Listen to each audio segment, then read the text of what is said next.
पैरी चौंक कर उठा। रोज सुबह की कान फोड़ धातु की खनखनाहट और चिल्लाते हुए अभिवादन गायब थे।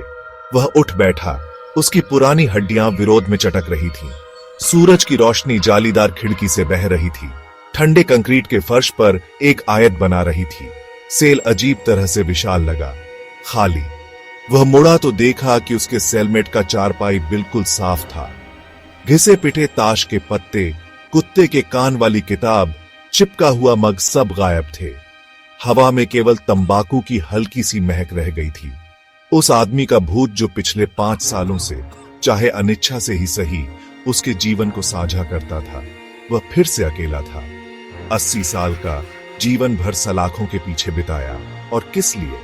उसके गले में एक गांठ बन गई। उसने 40 साल की उम्र से बाहर की दुनिया नहीं देखी थी। उसकी बेटी सारा अब कितने साल की होगी? 38, 29। उसने अपनी आंखें बंद कर लीं। उससे मिलने की आखिरी याद सदियों पहले उसके सामने चमक रही थी। एक कमजोर पीली लड़की। उसकी आंखें उसके अपने दुख को दर्शाती हैं। उसने उसके बाद से मुलाकात नहीं की थी। यह पत्र हफ्तों पहले आया था। कानूनी नोटिस और पारिवारिक अपडेट के सामान्य जेल पत्राचार के बीच सावधानी से रखा गया था। यह एक साधारण लिफाफा था। पता एक कांपते हाथ से लिखा था, जिसे उसने तुरंत पहचान लिया। सारा। उसके हाथ कांप रहे थे क्योंकि उसने भंगुर कागज को खोल दिया था। उसका दिल उसकी छाती में धड़क रहा था। उसके शब्द उसकी अपनी निराशा से भरे हुए उसकी स्मृति में उकेरे गए थे। वे कहते हैं कि यह केवल समय की बात है पापा, उसने लिखा। उसके शब्द उसके आंसुओं से धुंधले हो रहे थे। मेरे पास ज्यादा समय नहीं बचा है, कृपया बस मुझसे मिलने आओ, आखिरी बार। यह पत्र वर्षों और पछतावे के बीच फेंकी गई जीवन रेखा थी। सारा को देखना, उसका हाथ पकड़ना, उसकी माफी मांगना उसका एकमात्र जुनून बन गया। उसे भागना पड़ा। उसे अपनी बेटी को देखना था। जेल का आंगन तनाव और प्रत्याशा की एक अंतर्धारा से गूंज रहा था। पैरी एक फटे हुए शतरंज की बिसात पर झुका हुआ अपने अगले कदम पर विचार करने का नाटक करता था और आसपास के खिलाड़ियों को बारीकी से देखता था। ब्रॉडी, आश्चर्यजनक रूप से सौम्य व्यवहार वाला एक हट्टा कट्टा आदमी उसकी नजर में आया। ब्रॉडी बाहर से अपने संबंधों के साथ योजना के लिए महत्वपूर्ण था। फिर लैरी था, एक फुर्तीला युवक जिसकी ताले चुनने की प्रतिभा जेल की दीवारों के भीतर प्रसिद्ध थी। वह उनकी कुंजी थी, सचमुच स्वतंत्रता के लिए। यह योजना धीमी आवाज में रची गई थी, एक कोठरी से दूसरी कोठरी तक पहुंचाई गई थी, हर कहानी के साथ विकसित हो रही थी। यह दुस्साहसी था, पागलपन की सीमा पर, लेकिन पैरी के लिए यही एकमात्र मौका था। उन्हें पैसे चाहिए थे, पहरेदारों से आगे निकलने का रास्ता, बाहर निकलने के बाद परिवहन, लेकिन सबसे महत्वपूर्ण बात यह है कि उन्हें एक व्याकुलता की आवश्यकता थी, कुछ ऐसा जिससे गार्ड का ध्यान इतनी देर तक हटाया जा सके कि वे अपनी चाल चल सके। यहीं से हीरा आया। हीरे का अधिग्रहण अपने आप में एक कहानी थी। फुसफुसाते हुए बातचीत, एहसान में बुलाए गए और कर्ज की कहानी। ये एक खोखले आउट बाइबल के भीतर जेल में तस्करी कर लाया गया। एक ठंडी कठोर आग से धड़क रहा था। ब्रॉडी ने उदास चेहरे के साथ अपनी आवाज धीमी और अत्यावश्यक रखते हुए इसे सौंप दिया। यही है बूढ़े आदमी, हमारा टिकट बाहर। पैरी ने पत्थर के पहलुओं का पता लगाया। इसकी चमक उसके आसपास के अंधेरे के बिल्कुल विपरीत थी। यह आशा का प्रतिनिधित्व करता था, एक ऐसा भविष्य जिसका उसने सपने में भी नहीं सोचा था। फिर भी उसका एक हिस्सा उस भयावहता की भावना को दूर नहीं कर सका जो उससे चिपकी हुई थी, उस कीमत का पूर्वाभास जो उन्हें चुकानी पड़ सकती है। हफ्तों की योजना के बाद सावधानी पूर्वक तैयार की गई योजना इसी हीरे पर टिकी हुई थी। यह उनका सौदेबाजी वाला चिप, उनका बीमा, उनकी एकमात्र आशा थी। लेकिन जैसे ही पैरी ने अपने आसपास के आदमियों के चेहरों को देखा, वर्षों के कारावास से कठोर और स्वतंत्रता की एक बेताब लालसा से प्रेरित, वह मदद नहीं कर सका। लेकिन आश्चर्य हुआ, कि क्या स्वतंत्रता की कीमत वह थी जो वे चुकाने को तैयार थे। हवा तनाव से भर गई। बाहर एक तूफान आया, जेल की दीवारों के भीतर उथल पुथल को दर्शाता है। बिजली चमकी, पल भर के लिए यार्ड को रोशन कर दिया। अब नहीं तो कभी नहीं। अंधेरे की आड़ में ब्रॉडी और लैरी ने एक मोड़ बनाया।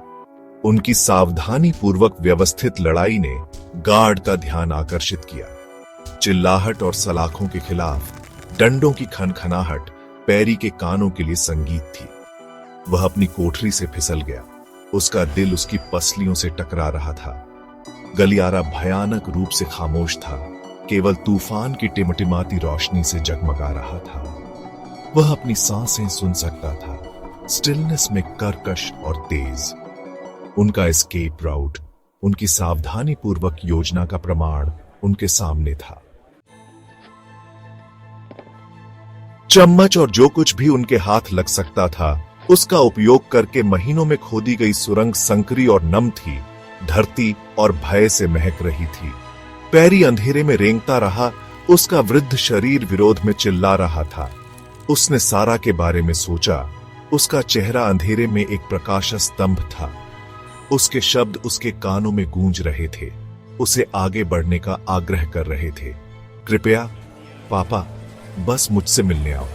उसने खुद को आगे बढ़ाया, अपनी छाती में धड़कन को नजरअंदाज करते हुए अपने फेफड़ों को धूल से भर दिया। सुरंग हमेशा के लिए खींचती हुई प्रतीत होती थी। उनकी हताशा, स्वतंत्रता के लिए उनकी तड़प का एक वसीयतनामा। वह ठंडी रात की हवा में सांस लेने के लिए हांफता हुआ निकला। उसने कर दिखाया था, उन्होंने कर दिखाया था। लेकिन आजादी, जैसा कि उन्होंने जल्द ही पता चला, एक कीमत पर मिली। पलायन पर किसी का ध्यान नहीं गया था। दूर से सायरन बज रहे थे। उनका प्रोंजी रोना उस खतरे की कड़ी याद दिलाता था जिसमें वे थे। वे दौड़े, उनके फेफड़े जल रहे थे, पैर थकान और डर से भारी थे। लेकिन कारावास के वर्षों ने अपना असर दिखाया था। ब्रॉडी, दर्द से उसका चेहरा विकृत हो गया, लड़खड़ा गया और गिर गया। मेरे बिना जाओ बूढ़े आदमी, उसने हांफते हुए कहा। उसकी आवाज कर्कश थी। अपनी बेटी के पास जाओ। पैरी हिचकिचाया, उसका दिल टूट गया। वह उसे छोड़ नहीं सकता था, लेकिन ब्रॉडी की आंखों में एक जबरदस्त तात्कालिकता थी। जाओ। एक आखिरी हताश नजर के साथ पैरी मुड़ा और दौड़ा। उसके पीछे सायरन की आवाज बंद हो रही थी। उसे नहीं पता था कि वह कब तक दौड़ा। उसका शरीर ऑटो पायलट पर था। अपनी बेटी को देखने, उसके चेहरे को छूने, उसकी माफी मांगने की आदिम आवश्यकता से प्रेरित था। उसने हीरे के बारे में सोचा, जिसे उसने अपने हाथ में कसकर पकड़ा हुआ था। यह उसका एकमात्र हथियार था, उसका एकमात्र सौदेबाजी वाला चिप। वह इसका इस्तेमाल सारा तक पहुंचने के लिए करेगा। अंत में वह गिर पड़ा। उसका शरीर थक गया। वह वहीं पड़ा रहा। बारिश उसके चेहरे पर पड़ रही थी, उसकी छाती फूल रही थी। दुनिया उसकी आंखों के सामने तैर गई। क्या यही अंत था? फिर दर्द और थकावट के धुंध के माध्यम से उसने उसे देखा। सारा, उसका चेहरा पीला और खींचा हुआ, चिंता से उकेरा हुआ था, लेकिन उसकी आंखें एक ऐसे प्यार से चमक रही थीं जो वर्षों के अलगाव और पछतावे से परे था। पापा, उसने फुसफुसाते हुए कहा। उसकी आवाज कांप रही थी। उसने हाथ बढ़ाया, उसका हाथ कांप रहा था। उसने इसे ले लिया। उसका स्पर्श उसके थके हुए शरीर में एक झटका भेज रहा था। यह असली था, वह असली थी। तुम आए। उसने सांस ली। उसकी आंखें आंसुओं से भर गईं। वह एक कमजोर मुस्कान में कामयाब रहा। मैंने वादा किया था, उसने कर्कश स्वर में कहा। उसकी आवाज कर्कश थी। उसे नहीं पता था कि यह एक सपना था, थकावट और उनके चारों ओर उठ रहे तूफान के कारण होने वाला मतिभ्रम।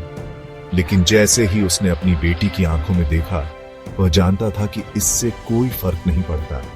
वह उसके साथ था और उस पल में बस यही मायने रखता था।